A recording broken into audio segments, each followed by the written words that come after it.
Hello and welcome back. My name is Sullosian and this is a new episode in Skywanderers.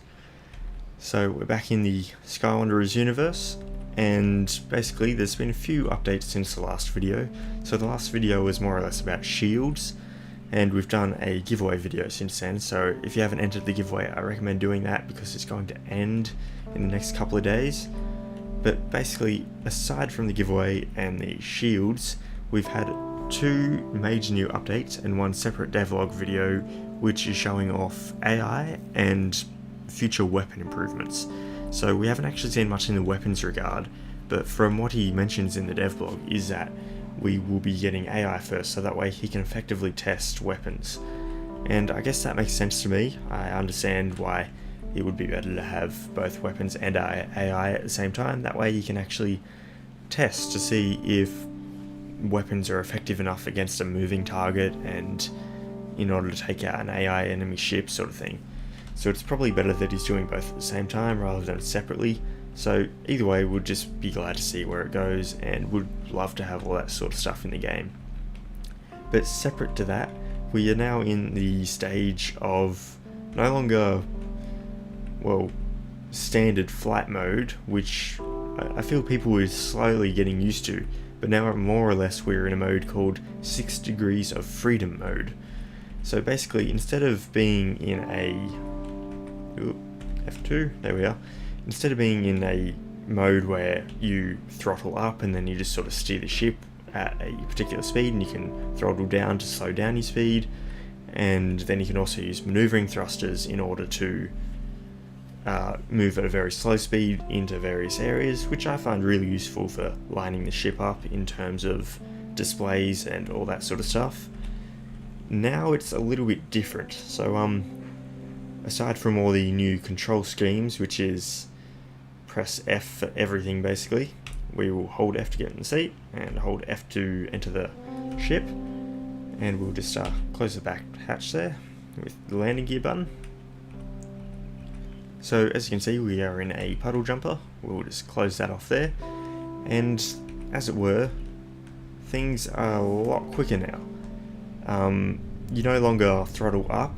As you can see in the top left there, throttle is always at 100, and we've also got a different, generally, way of controlling the ship. So in my case, you press the up arrow and that moves you forward, and then you can sort of increase your speed just by holding forward, but then you sort of reach a max speed pretty quickly, and it seems to be the same for every single ship. So I could be in a super ship carrier and I press forward, I'm going to get up to a quick speed of 70 meters per second relatively quickly, which is unfortunate in my mind, but we will have to see where it goes. And then same goes for going left, right, up and down.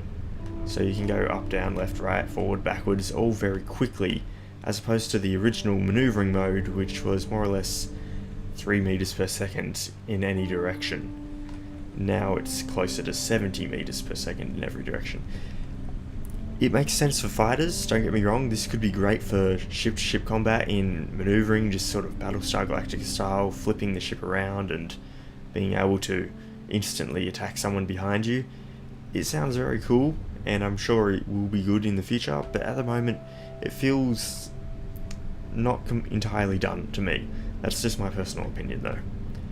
On top of that, there is now, in order to get up to like the full speed, you press left shift, which puts you into boost mode.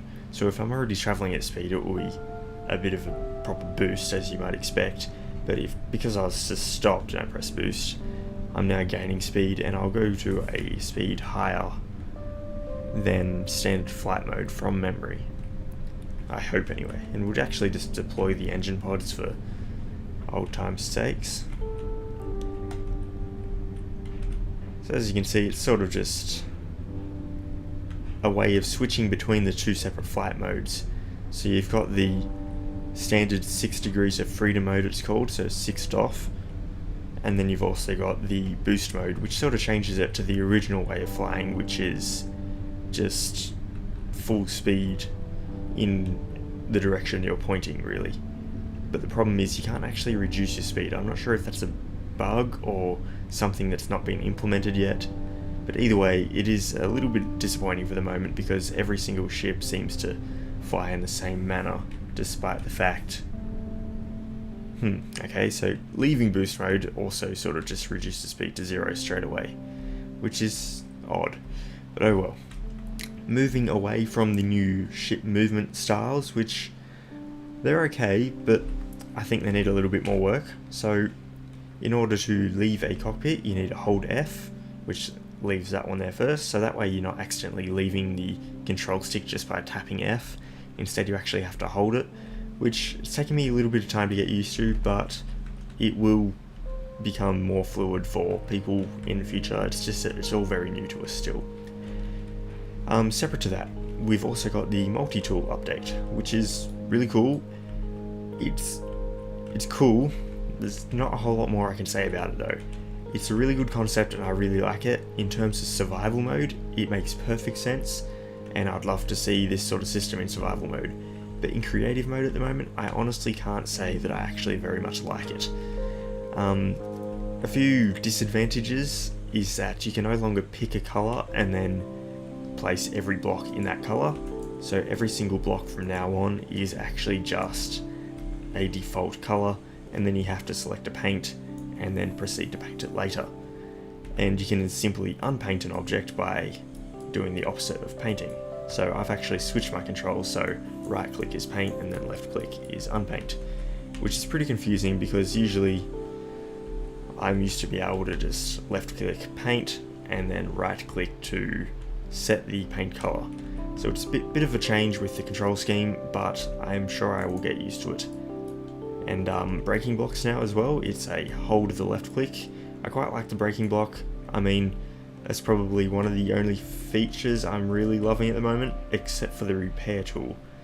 So as you might have heard, there is a damage system in place. It's not entirely complete because we don't have weapons yet, but there is a damage system as part of a general feature.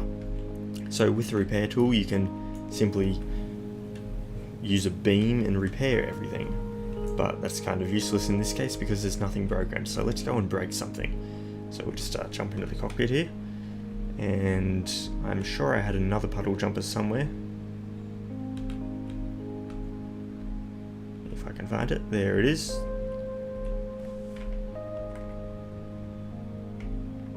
And I'm still not used to the flying, so I'm sort of trying to be a little bit cautious. And we'll just deploy the weapon pods, like so. And then hopefully we actually hit it. Oh, nearly. It's a bit too sensitive for my liking, these controls at the moment, but we'll just fire a few missiles into there, destroy the front glass there, and aim up a little bit, try and destroy some of the roof perhaps. And there we have it. So leaving the cockpit now, and then get out of F4, fly through the glass if we can. As you can see, we took out a good portion of the ship pretty quickly. When I'm holding the repair tool, you can actually see like a green subspace grid, I'm calling it.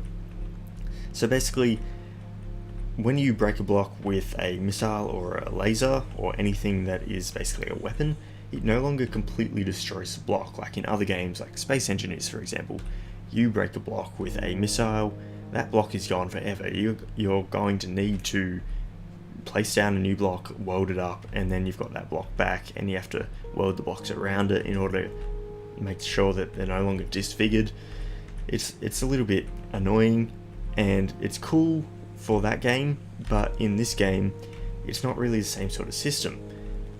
Blocks can be destroyed, but you don't have to worry about them being gone forever. You can have fun and go and destroy your ships, come back to it later, and just repair laser away, which for me is the most satisfying part of this game at the moment.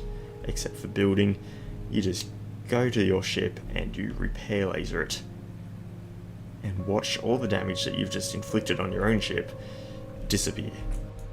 For me, it is absolutely awesome. I don't know if it's just something that I'm giddy about, but basically I just love the fact that you can do that now. So as you can see, there's a little bit of damage here, like sort of speckled damage. It's a little bit weird for bricks at the moment, especially if you got them placed out in a fancy manner like this. We'll just align to this. If you've got them placed out in a fancy manner, sometimes the damaging looks a little bit weird, but the good thing about bricks is you don't have to go and repair each individual brick. They're done on a 1x1 block scale. So just like you can fit 16 bricks in one block area, if you try and repair one block area, it will repair 16 bricks worth of space of that one block in one go. So that one there, that's one block, that's another block, that must be another block down there, and etc, etc. So repairing is a really cool feature of the game. It's very different to other games and I really love it. I'm not sure if it's just me, but it's really awesome, and I can certainly say that this is one of the features he's done very well for this game. I mean, apart from the rest of the game, the entire game is great. So, separate to repairs, I don't think there's a whole lot more that's really been added recently. We'll just have a... we'll just open our inventory, have a look in there. So, can't really see that there's much else. There was the weapons table added back into the game recently, and I can actually just gain that back if I spawn in a weapon table here. So I've actually just made a blueprint with the weapon table on it. So basically it's pretty simple. We'll just go to a new hotbar here, and we'll go to this one here. So you get a handle, you get a laser unit, we'll also gain a rocket unit, and we'll gain a small cube, and then it's pretty simple, well it was anyway. Okay, it's a little bit different now. You no longer right click to place things apparently, you press F to activate. Still getting used to these controls. Okay, so you just place down that like that, and then you just grab it off the table there. So you can build your own sort of style of weapons. At the moment they don't save though, so you can build your own weapon and then you can like try and store it somewhere, but yeah, it doesn't work. They don't actually stay saved. So then I guess this was a good way for him to test out the damaging system. And it can be fun, but overall I just like to use missiles from a ship like that. So we'll just give that a go. We'll get rid of... You have to actually have something in your hand in order to break things now, I keep forgetting. We will place down some more bricks. And like that. And yeah, just, you know, destroy the entire ship. And it wasn't whilst I was doing this, but rather similar thinking, is if you could use this weapon system and repair system to completely make a ship vanish, basically like what I've just done here.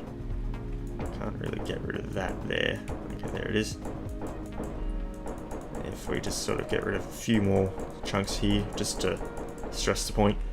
As you can see here, imagine you got rid of this entire ship. Then there would be basically, except for the freeform, because freeform hasn't got a damage system in the game yet, so you can't actually get rid of freeform and then repair it, it's just sort of always there. But the idea is that you would actually be able to get rid of an entire ship, and it's still technically there, it's just you can't see it. You can fly through it, it's like it's not even there. So we get rid of more of this ship here.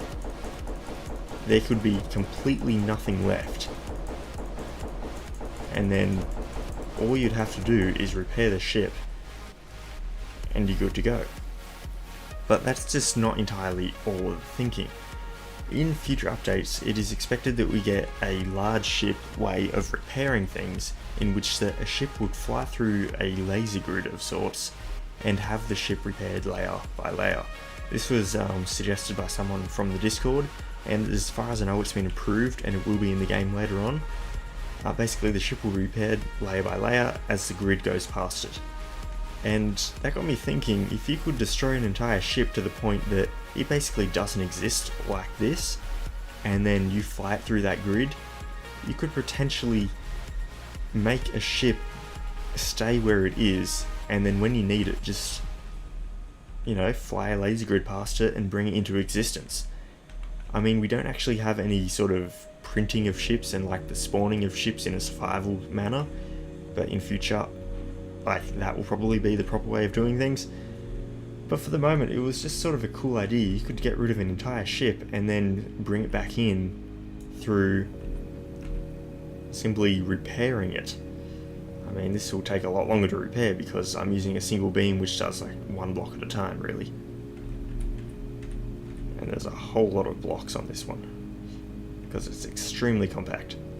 Yeah, it was just sort of an idea. I hope you get what I mean by it. It was, I don't know, just an interesting idea I had, and I thought it could be a cool idea for leaving a ship somewhere on the field, and instead of having to warp the ships in on like a fleet carrier, all you have to do is warp in a repair ship, fly past a ship with your repair laser grid, repair the ship, jump into it, and then you can go to war in that ship. I mean, this ship isn't the best example because it's only a shuttle, but still the idea stands. So there's not a whole lot more for me to cover. We got our rocket launcher just there.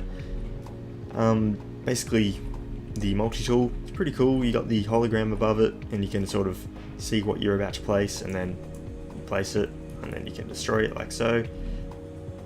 Not really sure what just happened there. We'll just... Okay, looks like I just discovered a bug of some sort. I honestly don't know how this happened or why it happened, but it appears to have happened. And that color isn't right. That's custom color 8. Okay, interesting. Weird bug just found. As for future videos, don't worry, there will be more videos in the future, in the near future. One of which will be that ship just there. I've sort of kept it in the distance there, so that way you can see I have been working on projects. It's just that I've been trying to keep them secret from you guys, so that way we can actually just reveal a whole bunch of new awesome content in one go, and then you guys will just hopefully be blown away by some of the awesome stuff I've been building, along with the help of Tomatart, who built the amazing Puddle Jumper before it was mutilated by a bug. And he's also been helping me with other ships which we will be revealing in the future, and other projects which will be revealed in the near future as well. So thank you for watching. I hope you enjoyed the video. Sorry it's been so long since the last one, but there will be more, and there is a reason, that one over there, for as to why we haven't had so many videos recently, but there will be more. Please hang in there, and thank you for watching. I'll see you in the next one.